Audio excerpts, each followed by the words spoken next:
de mon salut, plus beau précieux.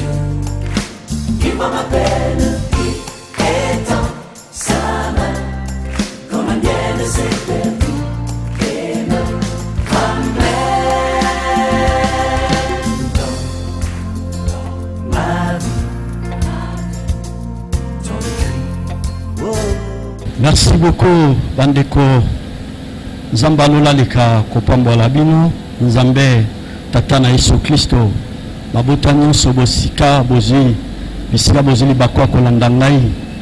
Na pokwa lelo pe Nzamba pambola bandeko nyonso. Bazwi libakwa kolanda ngai. Ezala na radio, ezala na télévision, ezala na njela ya réseaux sociaux. Tika Nzamba Bibili aleka susuko kopambola bino davantage. Tozana mukumba oyo tata Nzamba pesa biso na njela Yesu Kristo. Mukumba ezali ete ya koedifier bana Nzambe, ya ko redresser bana Nzambe, et pourquoi pas ya ko rappeler ba créature ya bana Nzambe que nous sommes des passagers, des pèlerins dans ce monde. Et en éternité, ma sœur, mon frère, eza ko zelabiso. Que le Seigneur soit loué pour ces privilèges que Dieu nous a donné encore davantage. Cet après-midi, je suis là pour partager la parole de Dieu ensemble avec vous. Que l'honneur revient à notre Créateur. Que Dieu soit loué. Je crois que depuis Baposi le Kaki, oui, nalobaki ete tobanda ko partager les coloniaux son Zamba ko pesa biso bomoi. Soki nkolo Yesu aye ko kamata biso te na mama na likambo tozali ko partager tous ces derniers temps les rôles du Saint-Esprit dans la vie d'une personne. Musala ya molimo santo kati na bomo ya moto. Eza mutu ya mikoli katika to sambela. Tata to pesi merci. Au pesi biso privilège une fois de plus. Cet après-midi, tous sous makuki ya koloba de tapa. C'est pela été pourquoi oyo tous à la elobeli. Oyo koiba ko traverser pour faire du bien à ton peuple. Pour être oppressé à kimia, pour être libéré, pour être restauré, pour être oppressé à bon moi. Pour résoudre les problèmes de mes kakatano. Ya ndeko nyonso to ba famille nyonso bazuli bakoto ba ozali bakwa kolanda ngai na pamboli présence ya molimo santo boye molimo santo azoma kokia ko kamba biso e bandeli kino suka na kombo na Yesu kolo pono biksi na biso ndesambeli ngabongo. Amen. Merci beaucoup, que le Seigneur soit loué. To kumisi Nzambe pona privilège à service susu na pourquoi les autres otanga verset moko rapidement. Je crois que à travers ces versets, chers frères, papa, maman, to revendre on a poto sur ma coquille à ko creuser écriture to poser écriture tonto tanga tout à l'heure na Jean chapitre 14. Jean chapitre 14 to bandi na 16e verset bien sûr. Oui, to kosuka na 18e verset. Je lis la parole de Dieu au nom puissant de Jésus. Et moi, je prierai le Père, et il vous donnera un autre consolateur, afin qu'il demeure éternellement avec vous. L'esprit de vérité que le monde ne peut recevoir, parce qu'il ne voit point et ne le connaît point. Mais vous, vous le connaissez, car il demeure avec vous et il sera avec vous. 18. Je ne vous laisserai pas orphelin. Que Dieu bénisse sa parole. Tika, le maison n'est pas tata pour beaucoup de versets. Touti kotanga na pourquoi le nom. Bon, tous allez partager dans les kambetali les rôles du Saint-Esprit dans la vie d'une personne. Mosala ya molimo mosantu kati na bomoi ya moto. Boye Qui est le Saint-Esprit? Molimo Monsanto azali nan. Pour votre information, le Saint-Esprit, c'est une personne dans la divinité. Molimo Monsanto azali moto katikati na bonzambe. Et dans la divinité, nous avons 3 personnages. Katikati na bonzambe, tozana bato misato. 1. Le Père. 2. Le Fils. 3. Le Saint-Esprit. Tous les 3 personnages, ma soeur, mon frère, ne basa ko constituer la divinité. Et pour votre information, encore, tous les 3 personnages, basa inséparables, au koki jamais ko séparer bango. Na katia divinité na bango, na katia bonzambe na bango. Pourquoi? Parce que ba joie qui rôle moko eza très capital na likambetali la rédemption. Et jusqu'à ce jour, tous les 3 personnages, baza kokoba ko jouer rôle moko eza très capital eza motuya na likambetali la rédemption ko sikolama. Alors, ma soeur, mon frère, papa, maman, comme le Saint-Esprit, c'est une personne dans la divinité, c'est pour cela, 1, il parle. 2, il révèle les choses cachées. 3, il révèle les choses à venir. 4, il convainc les cœurs des gens. 5, il donne les instructions. 6, il nous console. Voilà les rôles du Saint-Esprit. Molimo Santo lokola azali moto katikati na bonzambe. Balinga mikati na nkolo. 1 alobaka ya mibale atalisera makambo eza ya kobatama ya misato atalisera makambo eza avenir ya lobi. Et ya mine 4e, le Saint-Esprit aebaka ko pesa biso ba directive. Et 5e, Saint-Esprit aebaka instruire biso. Et 6e, Saint-Esprit aebaka ko consoler biso. Alors, nalobaki était ma soeur, mon frère, je suis obligé, papa, maman, à répéter, le Saint-Esprit n'a pas un corps humain. Molimo Santo ananjoto te biso batutoza na yango. Parce que ce que nous voyons aujourd'hui, c'est bizarre.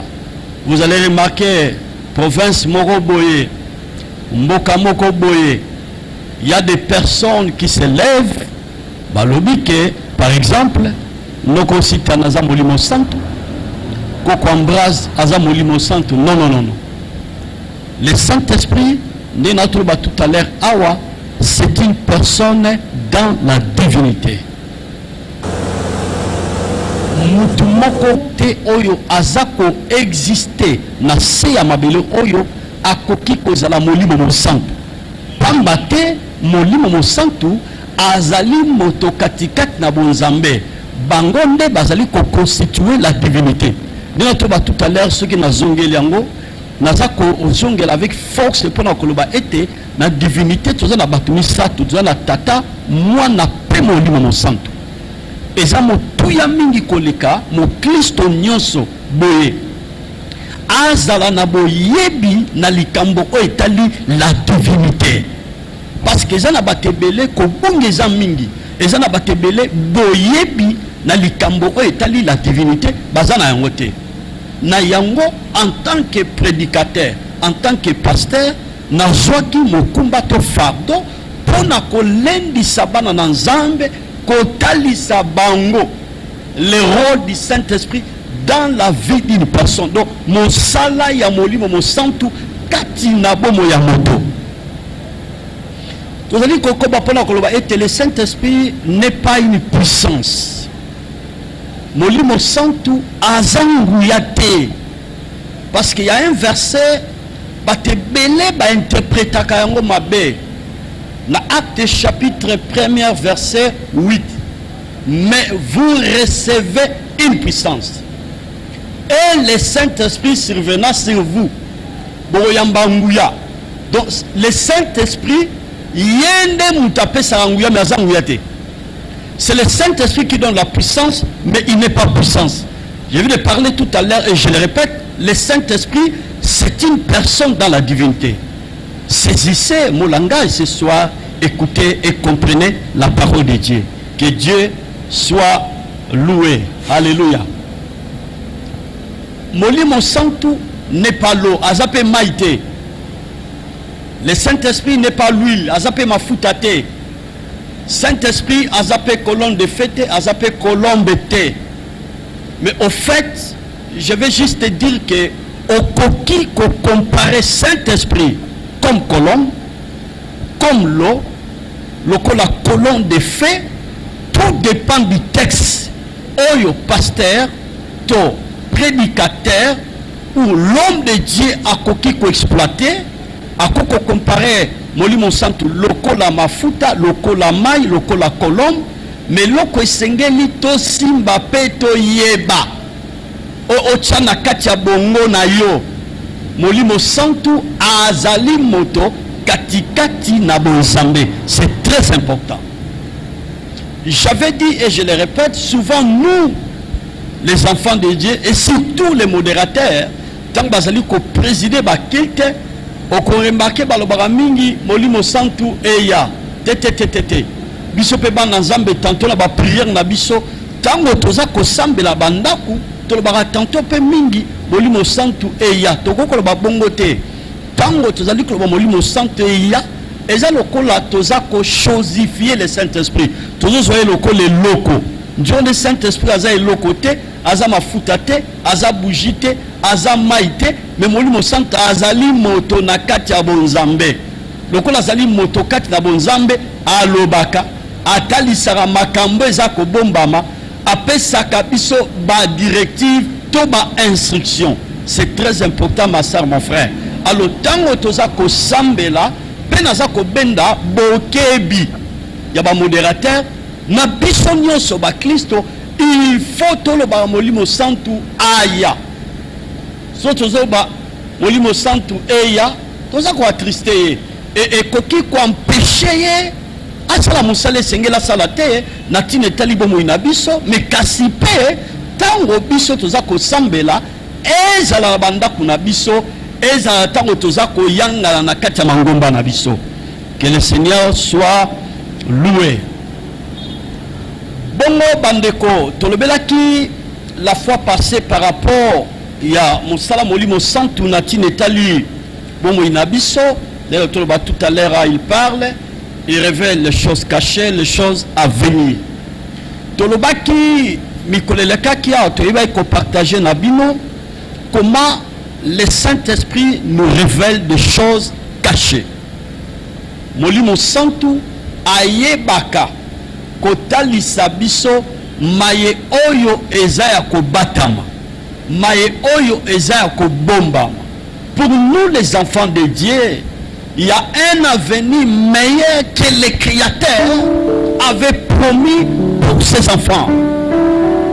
Il y a makamba kitoko ya malamu oyo tata nzambe abongisa pona tine talibana naye. Et la Bible déclare, je connais les projets que j'ai formés sur vous.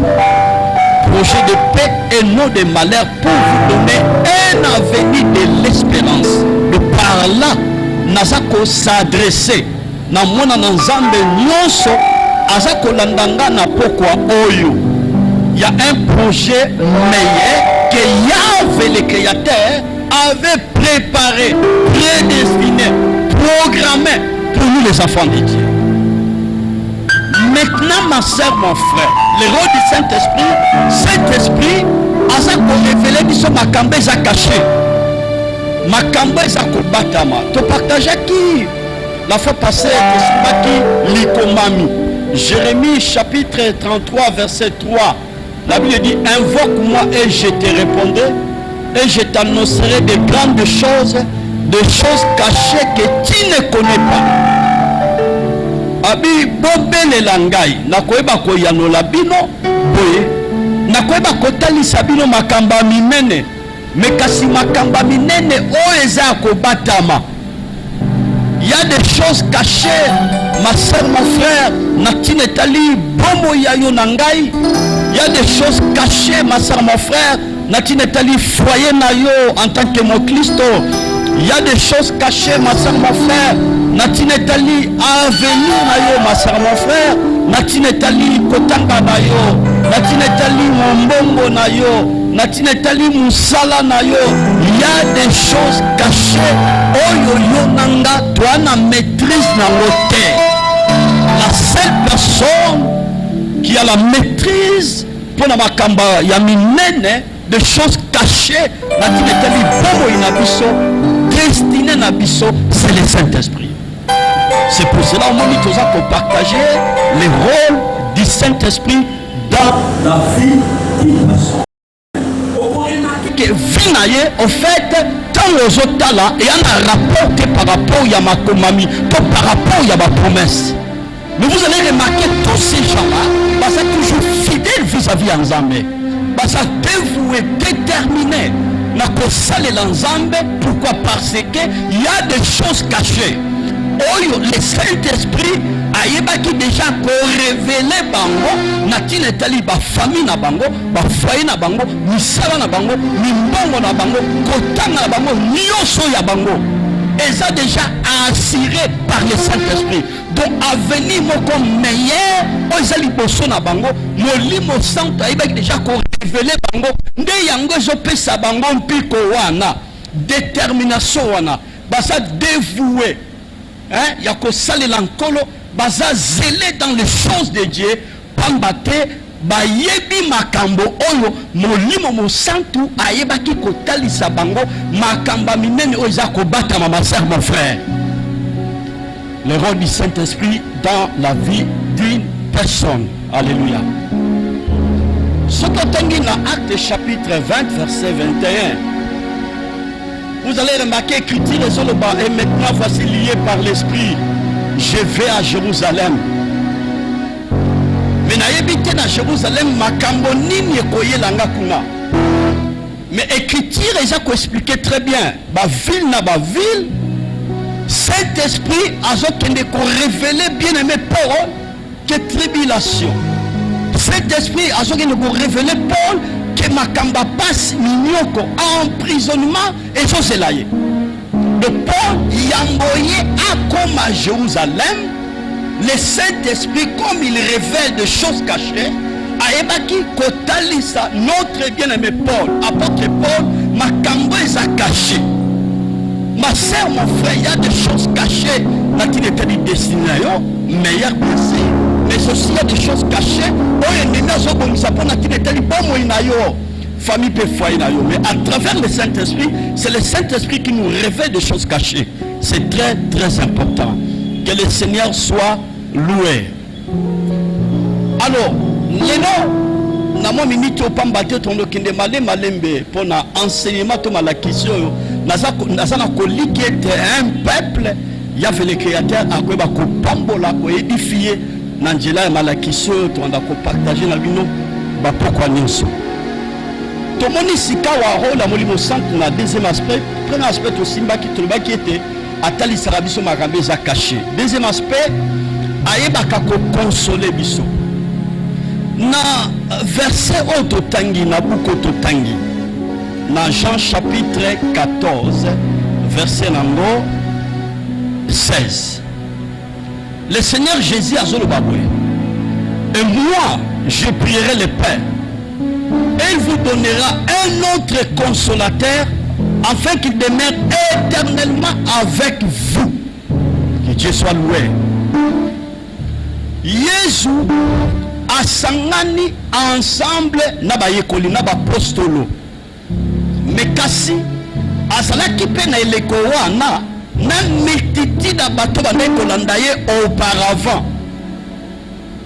Ce qui tozongi na likomami na verset ton a posé écriture au tangi na Jean chapitre 14 verset 1 abandi d'abord ko signifier pour na koloba na bateau nyonso balandaki ba disciple to ba apostolo ayebisi bango likambo etali ete que votre cœur ne se trouble point. croyez en Dieu et croyez en moi. Il y avait plusieurs éléments. Le Seigneur Jésus a bandaki ko expliquer na eleko wana na bantoma, to na bapostolo, to na batu nyonso baye kolanda ye na tango wana. Bongo awa malakisi ya Yesu soko zongi na makomami. Abandaki koloba ete ndenge naza na bino nakoyeba kokufa, mais le troisième jour je serai ressuscité. Alors au fait, il y a d'autres enseignements, ba disciples, to ba apôtres, to ba yekoli, ba bande ko koka supporter en côté. Quand Jésus parlait que il va mourir, ressusciter le troisième jour, il va rentrer auprès de son Père. Pour na bango nous na ti absence moko boye, ya mutazo sala biso bolamu. Muto na njela na ye toza sécurisé. Muto na njela na ye toza soulagé. Muto na njela na ye nous sommes sécurisés. Donc il y a des fois, ma soeur, mon frère, lorsque vous sondez les Écritures, quelque part, les disciples n'étaient pas vraiment contents.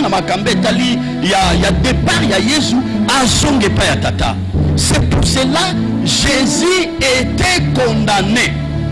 Il y a koyebisa ba disciples ngai na kosambela tata na koyebisa Yahvé mon Père pour être azwa makoki akotinda bino un autre consolateur. Donc par là tous ceux qui ne comprendre que la présence de Jésus au milieu des apôtres ou au milieu des enfants de Dieu, c'était la consolation.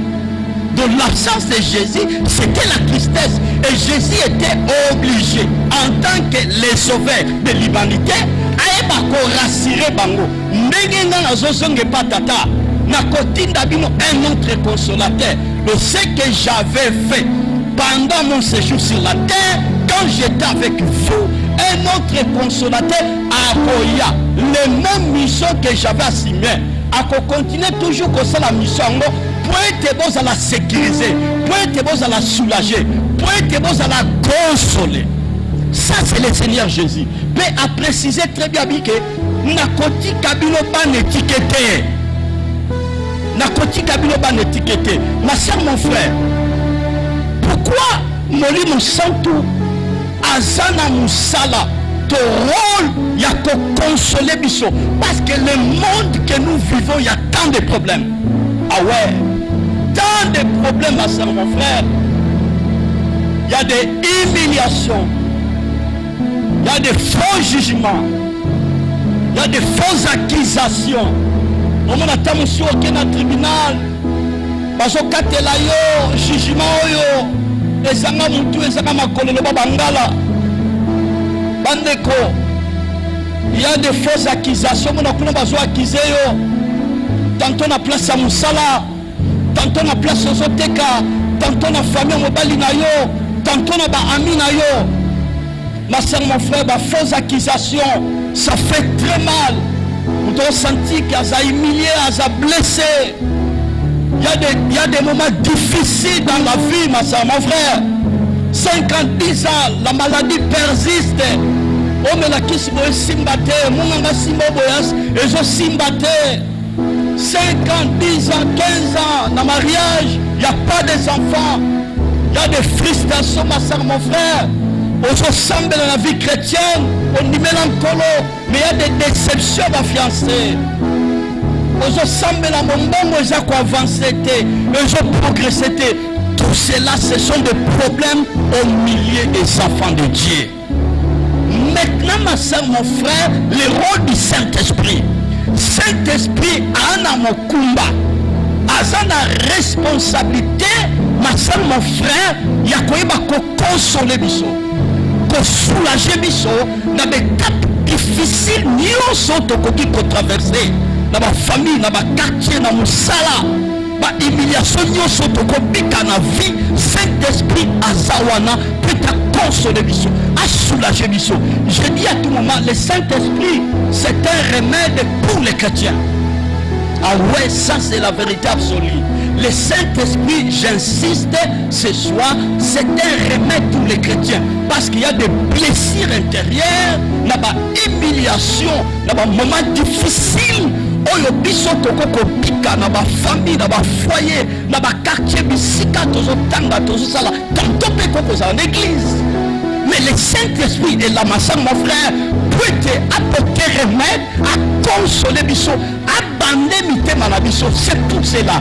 Dans Jean chapitre 14, son qui dit dans verset 18, Jésus a précisé très bien qu'il n'a pas l'étiquette. Il y aura un autre consolateur. Donc le Saint-Esprit est là pour être consoler biso. Et cet après-midi, je lève ma main droite. Dans le boko ya tata ndenge Jacob aibe kotomba le boko mobali pa ya tata tika mutu nyonso oyo azuli baku ya kolanda na poko lelo azo traverser ba moment moko difficile. J'ai pitié tika molimo na nzambe papa na ngai maman jeune frère aiba ko consoler yo aiba ko soulager yo aya na aide na yo par rapport ya ba accusation fausse.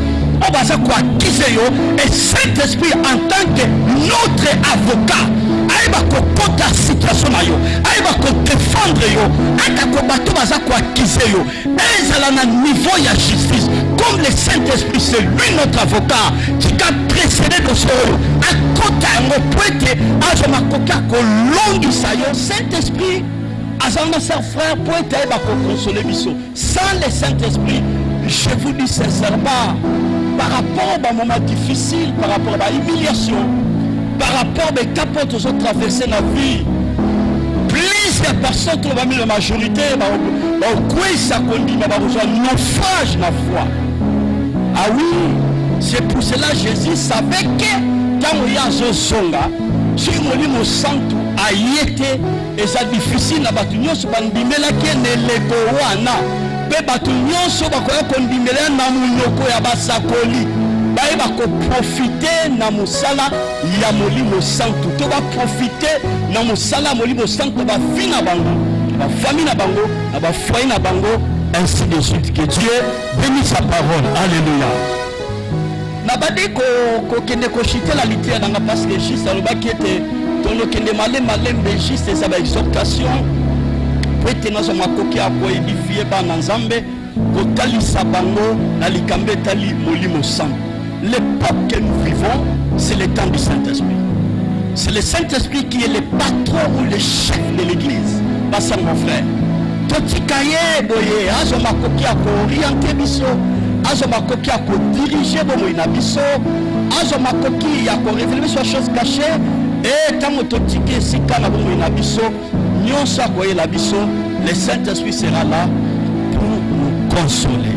Voilà, chers frères, l'élève ici, Oyo Nzambe, Alingaki, Soara de l'autre, Basusko Kabola, Napoko Lelo, Nde Yangwana. Tika Nzambalola, Aleka Susu, Pambo Labino davantage, Pipagnon, ce besoin qu'il y a pour kolanda l'homme de Dieu, à la personne de Pasteur Tabazo Pambo Benga Richard. Pasteur responsable de l'église Bethany Miracle, dans la province à Congo central, dans le pays RD Congo, ma soeur, mon frère.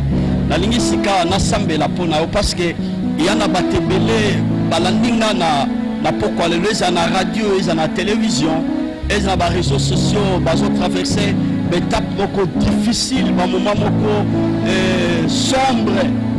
Voilà le message là, ma soeur, mon frère. Pour être Saint-Esprit, il y a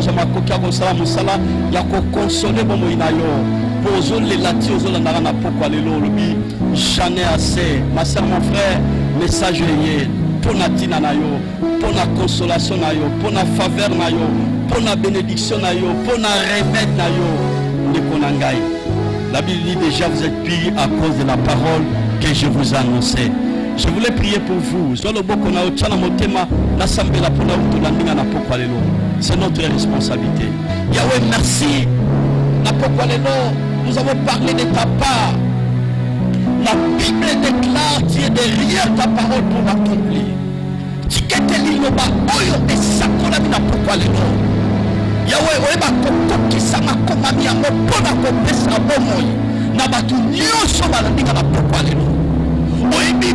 difficulté à peuple na yo. Oyebi ba moment bazali ko traverser. Dieu véritable oyeba kokonsole peuple na yo na nzela molimo mosantu au nom de Jésus. Obande mitema libuta na yo, opangusa bango prisoli, car c'est toi, cher Saint-Esprit, le véritable consolateur. Notre aide, notre avocat, c'est toi. Kotanda makambo ya peuple na yo, soulager mitema na bango, obema remède na ba difficulté na mikakato ba humiliation, nyonso bazali ko traverser na vie, ba pika bolamu ya Yahweh. Au nom de Jésus, je le déclare ce soir. Bolamu ensemble, faveur ya ensemble, bénédiction ya ensemble, restauration ya Yahweh. Et ça la partage na yo, ma soeur, mon frère, yom tolandina na poko no tika molimo santo. Continue comme ça mosala na tinetali bomo na yo, famille na yo, foyer na yo, kotanga na yo, mombongo na yo, nyonso na yo na kombo na Yesu. Comme on peut dire na biso ndesambeli na bongo. Amen.